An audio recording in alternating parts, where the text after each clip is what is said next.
আসসালামু আলাইকুম। শিক্ষার্থীদের জন্য শিক্ষা উপবৃত্তি এটি পুরো বাংলাদেশে সমাজসেবা অধিদপ্তর কর্তৃক এই উপবৃত্তিটি চালু হয়েছে। তো আপনারা জানেন আগস্ট মাসে সমাজসেবা অধিদপ্তর কর্তৃক অনেকগুলো উপবৃত্তি বা ভাতা চালু হয়েছে। তার মধ্যে অনগ্রসর যে শিক্ষার্থীরা আছে তাদের জন্য শিক্ষা উপবৃত্তি অন্যতম। তো এখানে বাংলাদেশের 64 জেলার সকল শিক্ষার্থী এই উপবৃত্তির জন্য আবেদন করতে পারবে। তো চলুন আপনাদের দেখিয়ে দিই আপনারা কিভাবে খুব সহজে আবেদন করতে পারবেন। এর জন্য আপনাকে মোবাইল ফোন অথবা কম্পিউটারের সার্চ অপশনে এসে লিখতে হবে ভাতা অনলাইন। তারপর এখান থেকে আপনাদের ওয়েবসাইটে যেতে হবে, যেটি সমাজসেবা অধিদপ্তরের ওয়েবসাইট। এখানে দেখুন নতুন আবেদনকারী তথ্য, ভাতার কার্যক্রম। এখানে সমস্ত ভাতার কার্যক্রমগুলো দেখাচ্ছে। বিধবা বা স্বামীনিগৃহীত ভাতা, প্রতিবন্ধী ভাতা, অনগ্রসর সমন্বিত বিশেষ ভাতা, অনগ্রসর সমন্বিত শিক্ষা উপবৃত্তি এবং বয়স্ক ভাতা, প্রতিবন্ধী ভাতা, এই সকল ভাতা কার্যক্রম এবং উপবৃত্তি এখন চলমান রয়েছে। তো আজকে আমি দেখাবো অনগ্রসর সমন্বিত শিক্ষা উপবৃত্তি। এর জন্য আমি অনগ্রসর সমন্বিত শিক্ষা উপবৃত্তি এখানে সিলেক্ট করে দিলাম। তারপর এখান থেকে কার্যক্রমের ক্যাটাগরি এখানে বলছে যে অনগ্রসর শিক্ষা, বেদের শিক্ষা, হিজড়া শিক্ষা না চা শ্রমিক শিক্ষা। তো এখান থেকে আমি যেহেতু অনগ্রসর শিক্ষা আবেদন করবে জন্য অনগ্রসর শিক্ষার্থী সিলেক্ট করলাম। আপনারা অন্যান্যগুলো সিলেক্ট করতে পারেন আপনাদের ক্যাটাগরি অনুযায়ী। তারপর এখানে যাচাইকরণ বলছে। তো এখানে দুইভাবে যাচাইকরণ করা যাবে, একটি হলো জাতীয় পরিচয়পত্র বা এনআইডি নাম্বার দিয়ে, আরেকটি হলো জন্ম নিবন্ধন নাম্বার দিয়ে। তো যেহেতু অধিকাংশ শিক্ষার্থী জন্ম নিবন্ধন নাম্বার থাকে, জাতীয় পরিচয়পত্র বা এনআইডি নাম্বার থাকে না, সেক্ষেত্রে আজকের ভিডিওতে আমি কিভাবে শিক্ষার্থীরা জন্ম নিবন্ধন নাম্বার দিয়ে খুব সহজে আবেদনটি করতে পারবে সেটি দেখিয়ে দেবো। এর জন্য আমি এখানে জন্ম নিবন্ধন নাম্বারটি সিলেক্ট করে দিলাম। জন্ম নিবন্ধন নাম্বারটি সিলেক্ট করার পর এখানে সম্পূর্ণ নাম বাংলায় এবং সম্পূর্ণ নাম ইংরেজিতে, এগুলো যেন জন্ম নিবন্ধনের যে নামগুলো দেওয়া আছে সে অনুযায়ী হয়। এবং এখানে জন্ম নিবন্ধনের নাম্বার, জন্ম তারিখ এবং লিঙ্গ, পুরুষ, মহিলা বা হিজড়া, লিঙ্গটি সিলেক্ট করে এখানে পরবর্তী ধাপে ক্লিক করতে হবে। পরবর্তী ধাপে ক্লিক করলে সমস্ত ইনফরমেশনগুলো চলে আসবে একে একে। এখন এখানে ব্যক্তিগত তথ্য চাওয়া হচ্ছে। ব্যক্তিগত তথ্যর এখানে প্রথমে যেটি করতে হবে সেটি হলো আবেদনকারীর একটি প্রফেশনাল ছবি লাগবে, যেটি ক্রাইটেরিয়া বলছে যে 200 কেবির কম হতে হবে, মানে ফাইল সাইজ 200 কেবির কম হতে হবে। এবং একটি স্বাক্ষর লাগবে, সেটিও 200 কেবির কম ফাইলে নির্বাচন করতে হবে, এখানে নির্বাচন করে সাবমিট করতে হবে। তারপর আবেদনকারী পিতার নাম বাংলায়, আবেদনকারী পিতার নাম ইংরেজিতে। খেয়াল করবেন এগুলো যেন এনআইডি কার্ডের নাম অনুসারে হয়। মাতার নাম বাংলায়, মাতার নাম ইংরেজিতে, সেম এনআইডি কার্ড অনুযায়ী এগুলো পূরণ করতে হবে।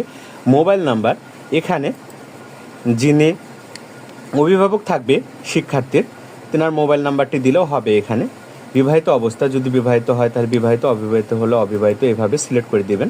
তারপর এখানে ধর্ম, ইসলাম, হিন্দু, বৌদ্ধ, খ্রিস্টান, অন্যান্য, আপনার ধর্মটা এখানে সিলেক্ট করে দেবেন।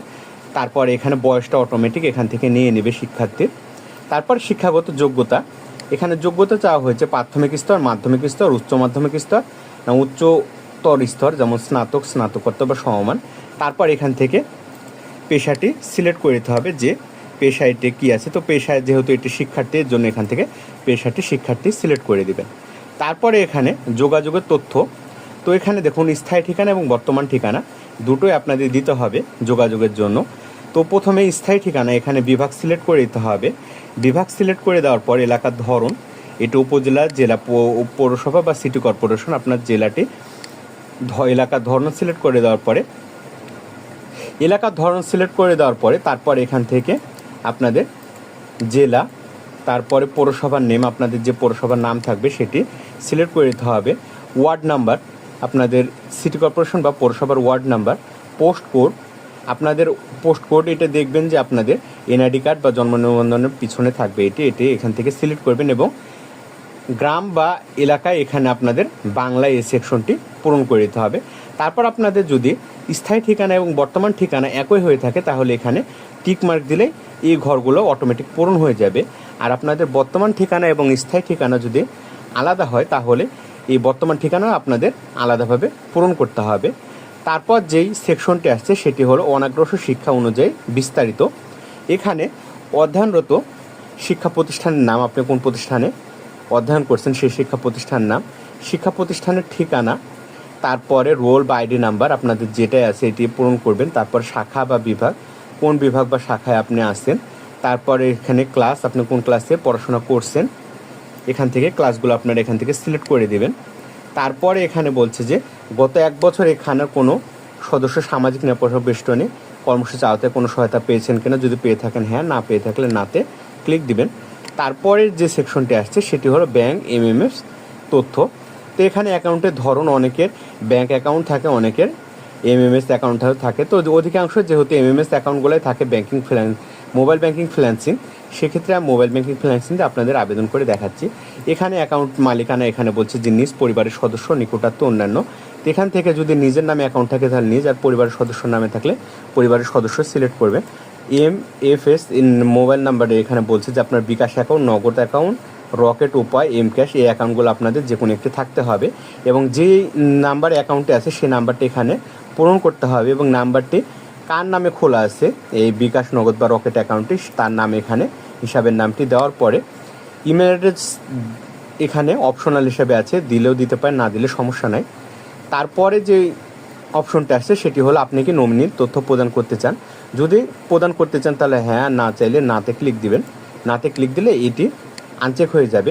তো আমি যেহেতু নমিনির তথ্য দেবো এর জন্য এখানে হ্যাঁতে ক্লিক দিলাম। দেওয়ার পর এখানে দেখুন নমিনি তথ্য যাচাইকরণ। তো নমিনি তথ্য যাচাইকরণ এখানে দুইভাবে হবে, জাতীয় পরিচয়পত্র এনআইডি এবং জাতীয় জন্ম নিবন্ধন নাম্বার অনুযায়ী। তো জাতীয় পরিচয়পত্রর এনআইডি দিয়ে যদি আপনি পূরণ করতে চান নমিনির তথ্য, তো নমিনিটা কি, নমিনিটা হলো যে যিনি আবেদন করছেন তার অবর্তমানে যিনি টাকাটি ভোগ করবেন তিনি হলো নমিনি। তো এখানে দেখুন নমিনির সম্পূর্ণ নাম বাংলায় চাইছে, নমিনির সম্পূর্ণ নাম ইংরেজিতে এবং নমিনির এনআইডি কার্ড নাম্বার এখানে দেওয়ার পরে তার জন্ম নিবন্ধন তারিখটি দিতে হবে এবং এখানে ক্যাপচারটি পূরণ করতে হবে, যেমন 23+8 এখানে 31, এখানে উত্তরটি লিখে এনআইডি নাম্বারটি যাচাই করে নেবেন এবং এখানে ভুক্তভোগীর সাথে উপকারভোগীর সাথে সম্পর্ক কি এটি আপনারা সিলেক্ট করে দেবেন, যেমন স্বামী, স্ত্রী, পরিবারের সদস্য, নিকটাত্মীয়, পিতামাতা, এখান থেকে যেটি অনুযায়ী সেটি আপনাদের সিলেক্ট করে দিতে হবে। তারপরে যিনি এখানে নমিনি আছে তার এখানে ছবি 200 কেবির মধ্যে হতে হবে ফাইল সাইজ এবং স্বাক্ষরও 200 কেবির মধ্যে হতে হবে। নমিনির স্থায়ী ঠিকানা এবং যিনি আবেদন করছেন তার স্থায়ী ঠিকানা যদি একই হয় তাহলে এখানে আপনারা টিকমার্ক দিলে স্থায়ী ঠিকানাটি অটোমেটিক এখানে ঠিকানাটি পূরণ হবে।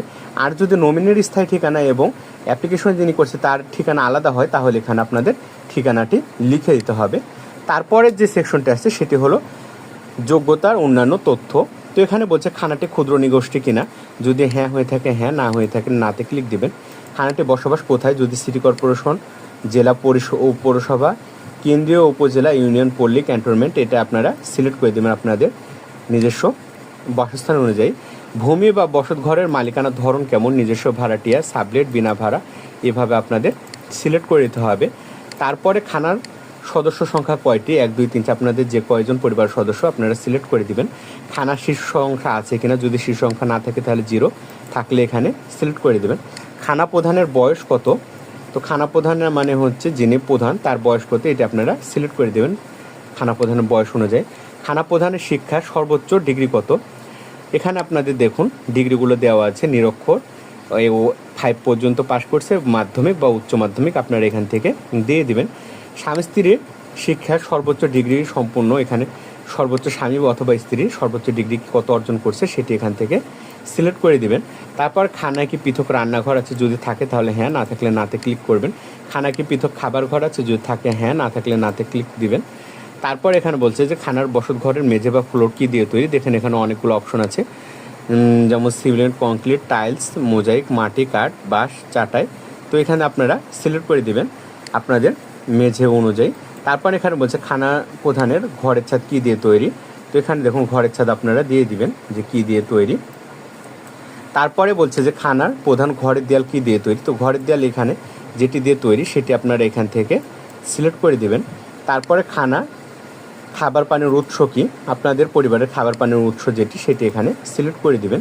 তারপরে বলছে খানার রান্নার জ্বালানি প্রধান উপকরণ কি, তো আপনারা যেটি দিয়ে রান্না করে থাকেন পরিবারের জন্য সেটি আপনারা এখান থেকে সিলেক্ট করে দিবেন।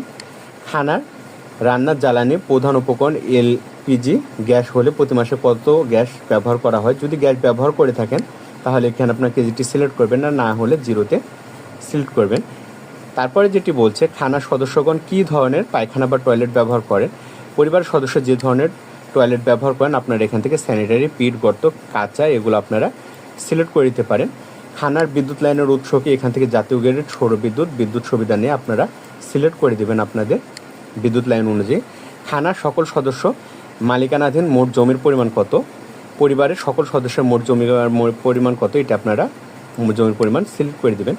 গত 2 বছর আপনার খানা বিদেশে অবস্থানরত কারো নিকট হতে কোনো অর্থ গ্রহণ করেছেন কারণ যদি করে থাকে হ্যাঁ, না করে থাকলে নাতে ক্লিক দিবেন। তারপরে বলছে যে খানার কোনো সদস্য কি কৃষি অথবা অকৃষি কাজে শ্রমিক হিসাবে নিয়োজিত আছে কিনা, যদি থাকে তাহলে হ্যাঁ, না থাকলে দিনমজুর বা অন্যান্য খাত আপনারা এখান থেকে দিতে পারেন। তারপরে বলছে যে কৃষিকাজে ডিজেল ব্যবহার হলে তার মাসিক অনুমানিক কত, যদি ডিজেল ব্যবহার হয়ে থাকে তাহলে কত কেজি ব্যবহার করেন সেটি এখান থেকে সিলেক্ট করে দেবেন, আর ডিজেল ব্যবহার না করে থাকলে কেজিতে সিলেক্ট করবেন। তারপরে বলছে খানার মালিকানার নিম্নের পরিসম্পদগুলো কোনটি আছে।